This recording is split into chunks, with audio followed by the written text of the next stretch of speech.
Hello Anantapur welcome back to my channel. All of you good morning అండి. ఈ video ద్వారా Anantapuram tomato market యొక్క stock information తెలియజేస్తున్నాను. And ఆ వర్షం ఇన్ఫర్మేషన్కి వస్తే కనుక నిన్న ఈవినింగ్ నుంచి వర్షాలు అయితే పడుతున్నాయండి. సో ఎంత మొత్తంలో పడుతున్నాయని చాలామంది అడుగుతున్నారు.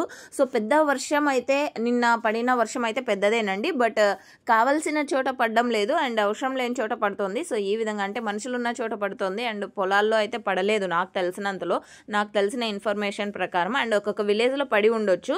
సో చాలామంది అయితే మాకు ఇంకా వర్షాలు లేవు, సో మాకు మొక్కలు ఎండిపోతున్నాయి సో అనే కామెంట్సే ఎక్కువగా వస్తున్నాయి. సో ఓకే ఫ్రెండ్స్, ఏదేమైనా అందరికీ మంచి జరగాలని ఆశిస్తున్నాను ఈ వర్షం వల్ల.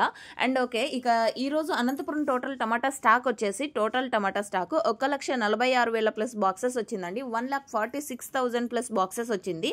సో నిన్న పడిన వర్షం అయితే కొంచెం పెద్ద వర్షమేనండి. ఎక్కడెక్కడ పడింది అనేది ఇంకా క్లారిటీగా అయితే తెలియదు ఇప్పటికీ.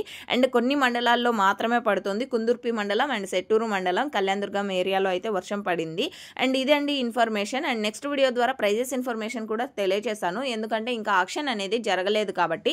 సో ఆక్షన్ స్టార్ట్ అయిన తర్వాత ప్రైజెస్ ఇన్ఫర్మేషన్ తెలియజేస్తాను. సో ఇప్పటికీ 1,46,000 ప్లస్ బాక్సెస్ వచ్చింది. 1,46,000 ప్లస్ బాక్సెస్ వచ్చింది Anantapuram total tomato stock. And అనంతపురంలో కేవలం 15 కేజీల బాక్సెస్ మాత్రమే ఉంటాయి. ఇన్ఫర్మేషన్ యూజ్ అయితే ప్లీజ్ లైక్. Thank you.